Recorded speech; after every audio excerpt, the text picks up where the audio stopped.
5:10 पर फरजाना नीचे उतरी तो एजाज ने उसे मेरा पैगाम दिया। फरजाना आ गई, मुझे सलाम किया और मेरे सामने बैठकर बोली, मैं खुद भी आपके पास हाजिरी दिए बगैर न जाती जहांगीर भाई साहिब, और अब मैं रोजाना आधा पौना घंटा आपके पास बैठा करूंगी। आप यकीन कीजिए, पिछली रात मुझे ऐसी खुशगवार महसूस हुई कि बहुत अरसे से मैंने ऐसी कोई खुशगवार रात नहीं गुजारी थी। पता नहीं, दिल पर मरहम सा रखा हुआ महसूस हुआ। माँ बेचारी को मैं ऐसे वाकयात से आगाह नहीं करती। बहुत कमजोर दिल औरत है, ना खुशी बर्दाश्त कर पाती है ना गम। बहरहाल आप सुनाइए, क्या हाल है आपके? ठीक हूँ। आज मेरे साथ चाय पियोगी फरजाना? मैंने कहा और उसने मुस्कुराकर गर्दन हिला दी। जो हुक्म आप देंगे उसकी तामील मेरा फर्ज बनता है जहांगीर भाई। चाय के दौरान मैंने उससे कहा, फरजाना गयास से मिलना चाहता हूँ मैं। उसी ने निगाहें उठाकर मुझे देखा और बोली, जेल जाना होगा? तुम इससे कितने अरसे पहले मिली थी? मेरी हिम्मत नहीं पड़ती, आप यकीन कीजिए। बचपन ही से पुलिस की वर्दी को देखकर एक अजीब से खौफ का शिकार हो जाती थी। ख्वाब में भी नहीं सोचा था कि कभी मेरा बराह रास्त वास्ता पड़ सकेगा पुलिस से, लेकिन तकदीर का लिखा कौन टाल सकता है। मेरा दिल चाहता है कि बार बार वहाँ जाऊं, लेकिन अव्वल तो मुलाकात में मुश्किल होती है, आसानी से दरखास्त मंजूर नहीं होती। दोयम मुझे डर भी लगता है। फिर यूं भी होता है कि जब वहाँ से वापस आती हूँ तो कई कई दिन तक दिलो दिमाग नहीं संभाल पाती। कल मिलना है। वैसे गयास की क्या कैफियत है? बहुत बददिल है और यकीन रखता है कि अब मौत ही उसे इन हालात से छुटकारा दिला सकती है।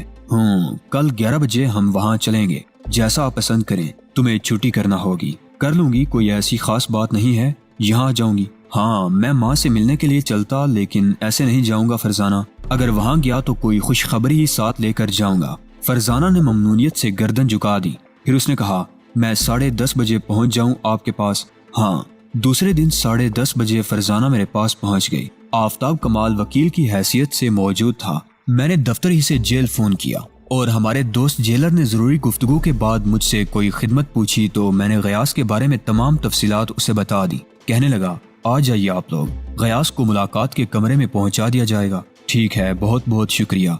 जेल में हमारा इस्तकबाल बहुत अच्छे तरीके से किया गया। मेरी हैसियत से जेलर को मुकम्मल वाकफियत थी और इस वक्त खुसूसन वो बहुत मुतासिर हो गया था जब मेजर सुल्तान मुझे पिछली बार जेल से रिहा करके ले गए थे।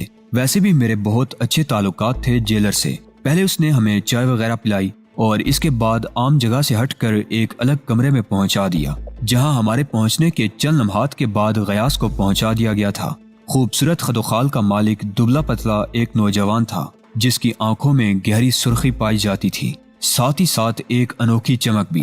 अंदर दाखिल होकर उसने हमें देखा, फिर फरजाना को हाथ उठाकर सलाम किया और इसके बाद फरजाना से बोला, अम्मी कैसी हैं? ठीक हैं गयास भैया, तुम कैसी हो फरजाना? मैं भी ठीक हूँ, नजर आ रही हो। वो फीकी सी हंसी के साथ बोला, फिर हमारी तरफ इशारा करके कहने लगा, ये लोग कौन हैं? अरे हाँ, एक बात बताओ, ये आज इस मखसूस कमरे में मुलाकात की इजाजत कैसे मिल गई? कोई खास वजह है? गयास भाई, इनसे मिलिए, ये जहांगीर जमाल शाह हैं और ये आफ्ताब कमाल।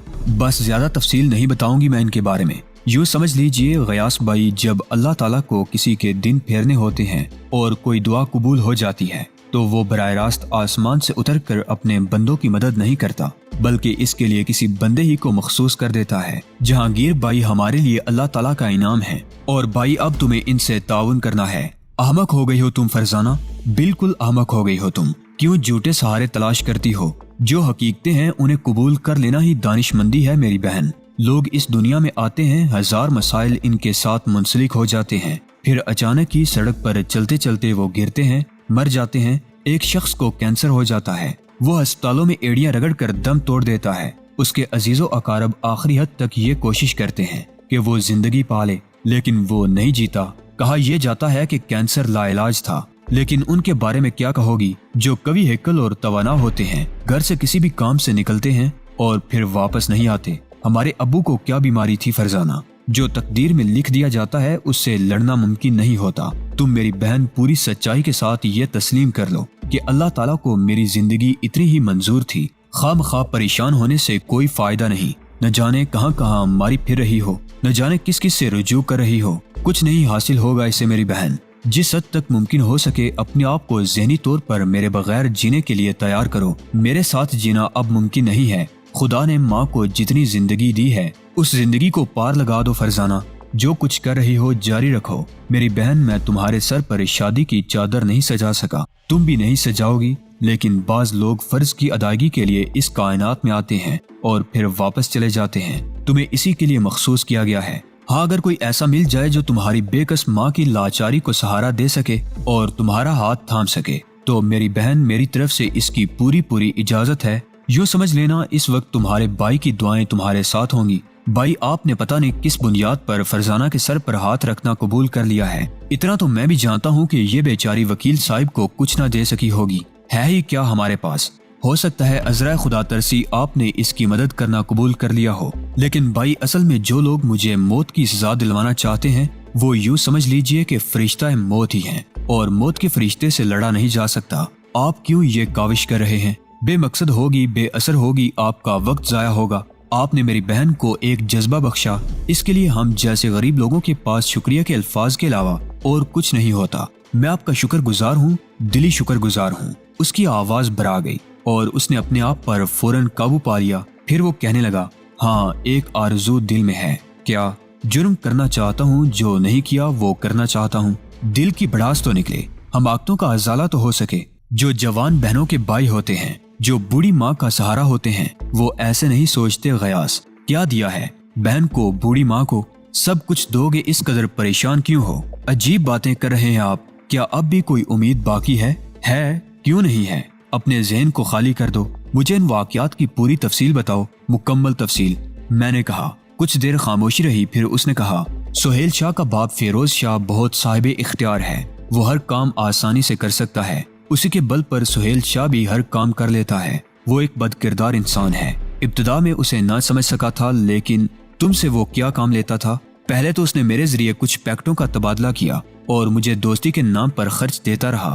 फिर ड्राइविंग सिखाकर मुझसे अपनी कार चलवाने लगा। उसके पास दौलत की कमी तो नहीं है, लेकिन मशगले के तौर पर उसने डाका जनी और दहशत गर्दी के शौक अपना रखे हैं। ओह, मैंने आहिस्ता से कहा। पहली बार जब मुझे उसके मशागिल का पता चला तो मैं खौफजदा हो गया और मैंने उससे बचना चाहा तो उसने कहा कि मेरा खौफ उसकी तौहीन है, उसके लिए कोई खौफ नहीं है। उसके दोस्तों ने कहा कि ये हमाकत ना करूं, मेरा मुस्तकबिल बन जाएगा, मगर मैं इस तरह अपना मुस्तकबिल नहीं बनाना चाहता था। मुख्तलिफ मराहल से गुजरते रहे हम लोग और बिल आखिर नौयत यहाँ तक पहुँच गई। जब मैंने उससे गुरेज किया तो उसने ये अमल कर दिया। इसकी तफसील सुनना चाहता हूँ। मैंने कहा, वो ओबाश तबाह है और गयास ने रुक कर बहन को देखा। समझ गया, आगे कहो। मामला एक लड़की का था। क्या? वो उसे हासिल करना चाहता था।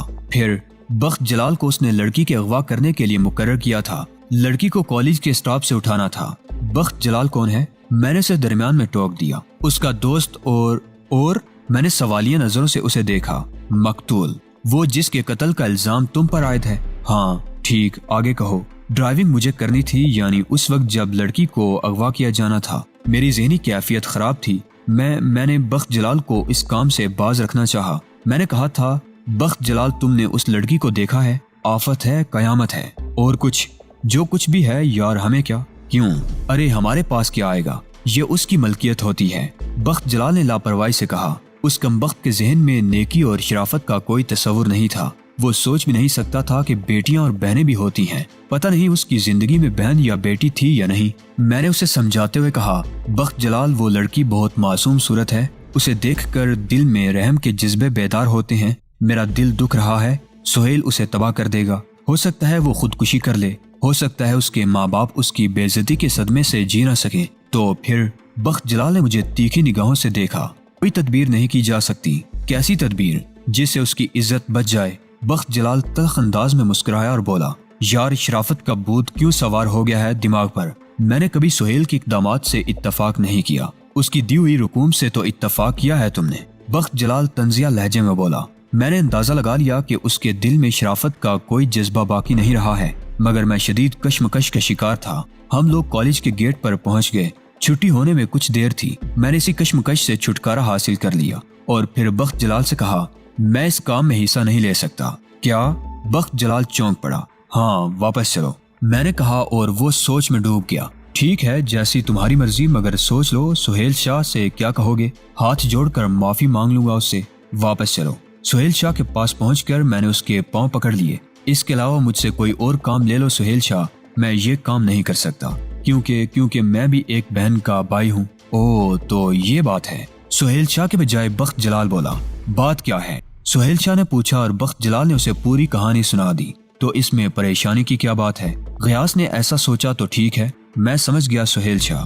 बख्त जलाल बोला। क्या समझ गए? लड़की के बदले में गयास को अपनी बहन को लाना पड़ेगा, बख्त जलाल ने कहा, और मैं ये जुमला बर्दाश्त नहीं कर सका और जोरदार थप्पड़ बख्त जलाल के गाल पर पड़ा और फिर मैंने उसकी अच्छी खासी मुरम्मत कर डाली। सुहेल शाह खामोशी से ये सब कुछ देखता रहा था। उसने बख्त जलाल की कोई मदद नहीं की। जब बख्त जलाल नीचे गिर पड़ा तो उसने आहिस्ता से कहा, तुमने बहुत बड़े अल्फाज कहे थे बख्त जलाल, अच्छा हुआ तुम्हारी मुरम्मत खुद हो गई। ठीक है गयास, तुम वापस जाओ, कोई बात नहीं है, आइंदा तुमसे ऐसा कोई काम नहीं लिया जाएगा। मैं वापस चला आया, लेकिन जनाब मुझे ये अंदाजा था कि सुहेल शाह का तरीकाकार क्या है। वो बज़ाहिर ठंडा बना रहता है और एहसास नहीं होने देता कि उसे किस बात पर गुस्सा आया है और किस बात पर वो नॉर्मल है। मैं शदीद परेशानी का शिकार था और फिर उस शाम बख्त जलाल ने मुझे अपने घर बुलाया।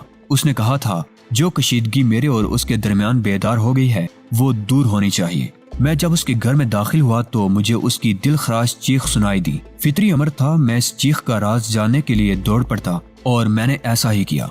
बख्त जलाल को कत्ल कर दिया गया था और उसका खून में डूबा हुआ जिस्म जमीन पर तड़प रहा था। जिस इलाके में वो रहता था वो मामूली दर्जे के लोगों का इलाका था। छोटे छोटे मकान एक दूसरे से जुड़े हुए थे। बख्त जलाल की चीखों की आवाज बाहर भी सुन ली गई थी और लोग इस्तफसारे हाल के लिए अंदर घुस आए थे। चुनाचे इस कत्ल के इल्जाम में मुझे गिरफ्तार कर लिया गया और अब सूरत हाल यहाँ तक है। सुहेल शाह का क्या रवैया रहा इसके बाद? वही मक्कारी, वही अय्यारी। उसने अफसोस का इजहार किया था और कहा था कि वो किसी कातिल की मदद नहीं कर सकता, बल्कि बख्त जलाल की तरफ से पैरवी करने के लिए उसने अपने वकील को इजाजत दे दी थी। बाद में हमारे एक मुश्तरका दोस्त ने मुझे बताया कि सुहेल शाह हुक्म उदूली करने वालों को इस अंदाज में सजा देता है और ये कोई अनहोनी बात नहीं जिस पर हैरत हो। सुहेल शाह ने मेरे खिलाफ अदालत में गवाही भी दी और ये गवाही बड़ी मुस्तनद समझी गई क्योंकि एक बहुत बड़े आदमी की थी। बाद में तो सुहेल शाह की तरफ से कोई पेशकश नहीं की गई थी तुम्हें? नहीं, गोया अब गैर मुताल्लिक हो चुका है तकरीबन। मैंने आफ्ताब कमाल की तरफ देखा और आफ्ताब कमाल ने कहा, बस चीफ, इसके बाद मजीद कुछ पूछने की गुंजाइश नहीं है। तब मैंने गयास अहमद से कहा, हम तुम्हें आसानी से बचा लेंगे गयास अहमद। मायूसी का एक जरा भी अगर सीने में रह गया हो तो उसे बाहर निकाल कर फेंको, ये तो कोई मसला ही नहीं है। और सुनो, इन अल्फाज को हमाकत या दीवानगी मत समझना। जो कुछ कहा जा रहा है तुमसे इसका वही मतलब है। बस तुम्हें 24 घंटे के अंदर अंदर जेल से आजाद करवा सकता हूँ, लेकिन इस तरह सुहेल शाह पर पूरी गिरफ्त कायम नहीं हो सकेगी। मैं इसका सारा कच्चा चट्टा खोलना चाहता हूँ, मेरी बात पर यकीन कर सकोगे? गयास ने कोई जवाब नहीं दिया, अलबत्ता उसके चेहरे पर बेयकीनी नजर आ रही थी। यही कैफियत उसकी बहन फरजाना की भी थी। मैंने मुस्कुराकर कहा, तुम दोनों बहन भाई मुझे पागल समझ रहे हो, जो जी चाहे समझते रहो, लेकिन आने वाले वक्त में तुम्हें अपने इस अंदाज पर शर्मिंदगी होगी। फरजाना, क्या अब हम चलें? फरजाना चौंक पड़ी। उसने मुझसे कहा, नहीं जहांगीर भाई, खुदा आपकी जुबान मुबारक करे, मैं तो अपने अंदर एक ही जान पा रही हूँ। ये तस्वुर मुझसे बर्दाश्त नहीं हो पा रहा कि मेरा भाई आजाद हो जाएगा। वो आजाद है और अब सिर्फ इसलिए सलाखों के पीछे है कि कुछ मकरू चेहरे नुमाया कर सके। इन अल्फाज को याद रखना।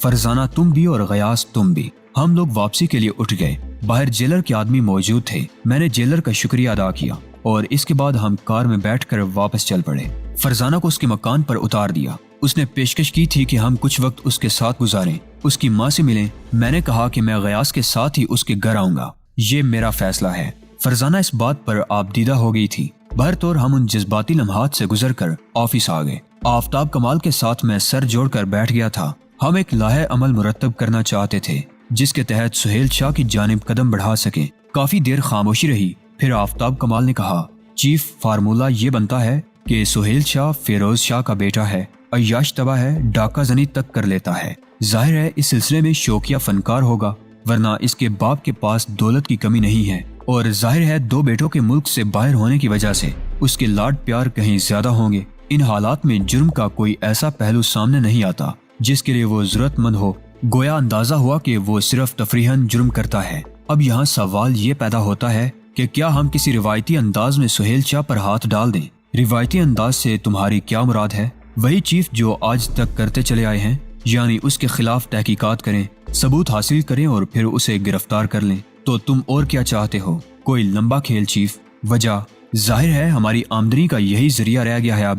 مجھے پھر ہنسی آ گئی۔ میں نے ہنستے ہوئے کہا، بھئی آفتاب کمال، تمہارے منہ تو خون ہی لگ گیا ہے۔ نہیں چیف، اصل میں یوں سمجھیے کہ یہ بھی زندگی کا ایک پہلو ہے۔ جرم کس کس انداز میں ہو رہے ہیں، اور مجرم اپنے آپ کو جب منظر عام پر پیش کرتے ہیں، قوم کا ہمدرد، مخلص اور نہ جانے کیا کیا بنا کر، حالانکہ چیف قوم ان کے ہر عمل کو جانتی ہے۔ جب اپنے تمام برے عمل کے باوجود وہ اپنے آپ کو نیک اور پارسا بنا کر قوم کو بیوقوف بناتے ہیں تو چیف پھر کیا رہ جاتا ہے؟ میں تو یہ سوچتا ہوں کہ ہو سکتا ہے لوگ ذہنی طور پر ہی صحیح ان کا احتساب کریں، یہ اندازہ لگا لیں کہ جو لوگ ماضی میں اتنا کچھ کر چکے ہیں کہ انسانیت کرب سے چیخ اٹھتی تھی، اگر آج وہ یہ دعویٰ کرتے ہیں کہ وہ مخلص انسانیت ہیں، کوئی نہ کوئی ہاتھ ان کی گرفت کرے۔ لیکن ہوتا یہ ہے کہ اس کے باوجود ان کے لاکھوں ہم نوا ہوتے ہیں۔ مطلب یہ ہے چیف کہ دنیا کی ڈگر بدل چکی ہے، بس کچھ سمجھ میں نہیں آتا کہ سوچنے کا انداز کیا ہو گیا ہے۔ صرف ایک ہی کام ذہن میں آتا ہے کہ دنیا ہی کی ڈگر پر چل پڑو۔